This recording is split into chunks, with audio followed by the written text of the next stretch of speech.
Hello everyone and welcome to this episode of Ignition Time.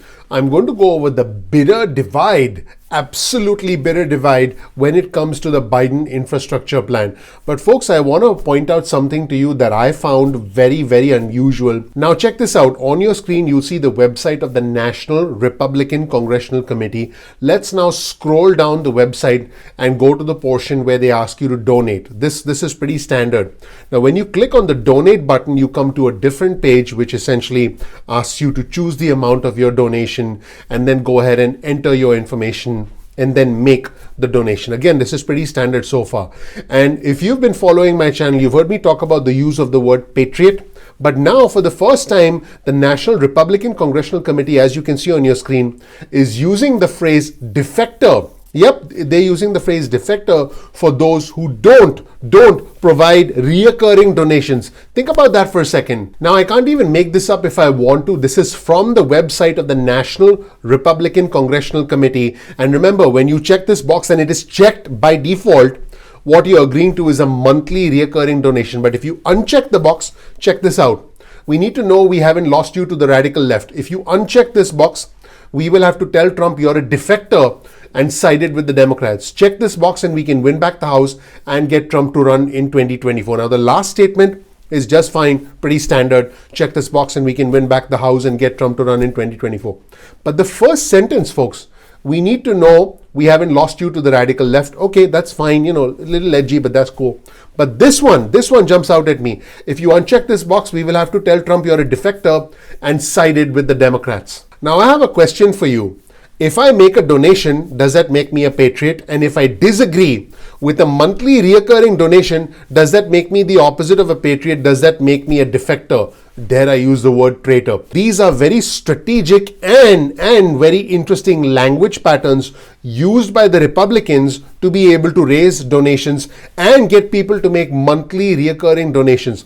I have done another video where I've talked about the massive fundraising controversy, over $120 million in refunds compared to $20 million in refunds from the Biden campaign, over $120 million in refunds that the Trump campaign had to make because a lot of individuals felt that they were tricked into monthly reoccurring donations and larger donations than what they originally wanted to do. Now, let's shift gears to President Biden. Here's an interesting quote from President Biden when he was asked about the tax increases that are going to be necessary to pay for the infrastructure plan. President Biden said this, I quote, "I'm not trying to punish anybody, but damn it, maybe because I come from a middle-class background, I'm sick and tired of ordinary people being fleeced." And he said this about the corporate tax increase proposal. Folks, it is true that ordinary people are being fleeced and have been for decades, for centuries in America. Speaking of fleecing, here's an interesting comment from the Senate Minority Leader Mitch McConnell yesterday, where he basically said to corporate CEOs, stay out of politics, but continue your political donations. He said, my advice to the corporate CEOs of America is to stay out of politics. Let's roll the tape and check out what the Senate Minority Leader said in the past 24 hours. And I found it completely discouraging to find a bunch of corporate CEOs getting in the middle of politics. My advice to the corporate CEOs of America is to stay out of politics. And in brand new comments, 24 hours later, the Senate Minority Leader said that what he said wasn't, I quote, very artfully stated. He said, my complaint is that they didn't read the darn bill. Let's roll the tape and hear essentially the walk back from the Senate Minority Leader Mitch McConnell about the one thing that matters for all political parties, money. Yeah. Let me. I didn't say that very artfully yesterday. They're certainly entitled to be involved in politics. They are. My principal complaint is they didn't read the darn bill. Now, speaking of the bitter divide, President Biden essentially laid down the gauntlet and challenged Republicans who questioned the infrastructure plan and said, hey, this isn't infrastructure. You're spending money on new stuff that we didn't need. President Biden said this 200 years ago. Trains were not considered traditional infrastructure. Infrastructure has always evolved to meet the aspirations of the American people and their needs. Let's roll the tape and hear brand new comments from President Biden. 200 years ago, trains weren't traditional infrastructure either, until America made a choice to lay down tracks across the country. Highways weren't traditional infrastructure, until we allowed ourselves to imagine that roads could connect our nation across state lines. The idea of infrastructure has always evolved to meet the aspirations of the American people and their needs. In the next segment, the president went even further. He said, America is no longer the leader of the world because we are not investing. He said China and the rest of the world is racing ahead of us in investments they have in the future. In other words, he's saying that other countries are investing more in the future than we are. Let's roll the tape and hear from President Biden. I promise you, it's not part of my speech, but I promise you, you're all going to be reporting over the next 6 to 8 months how China and the rest of the world is racing ahead of us in the investments they have in the future, attempting to own the future, the technology, quantum computing, investing significant amounts of money in dealing with cancer and Alzheimer's.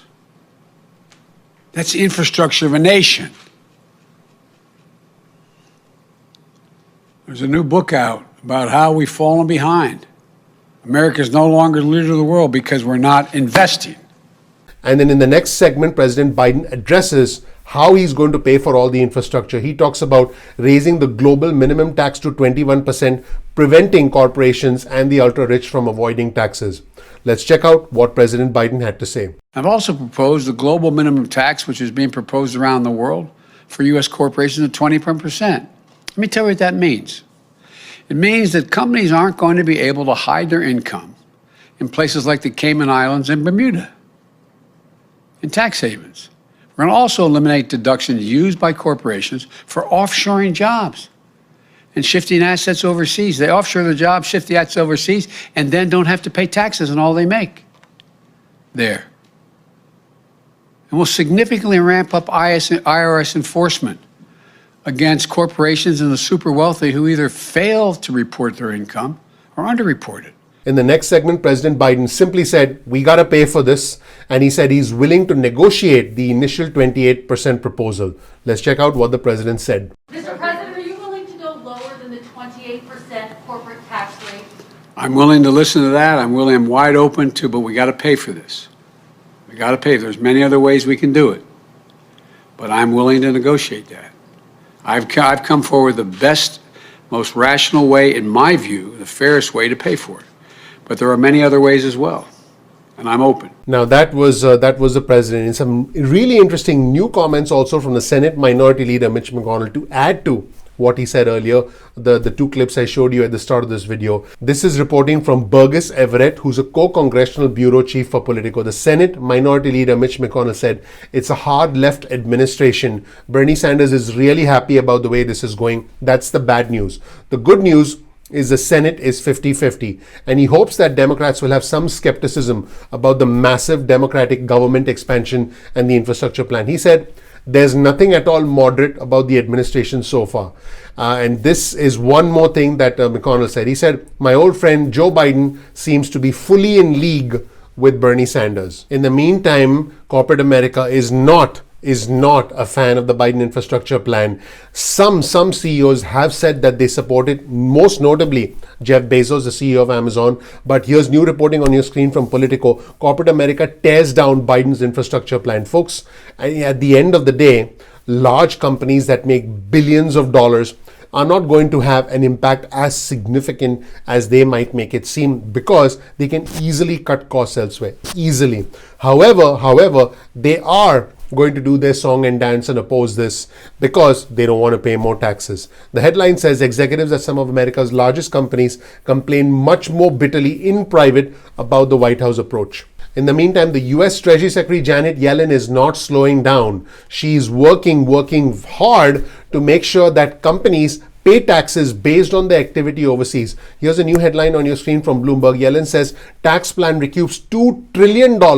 Folks, $2 trillion in overseas profits. Treasury outlines sales pitch for a tax plan as part of the Biden plan, and the Biden team wants to roll back several aspects of the Trump tax cuts from 2017. So that's it, everybody. The current state of affairs and the bitter divide over the infrastructure plan as both sides gear up for a major fight. And I believe that the infrastructure plan will pass through the process of budget reconciliation. Let me know what you think in the comment section below. Let me know if you agree with President Biden's plan to invest to prepare us for the 21st century, if you will, because we are lagging behind other countries, and that is the truth.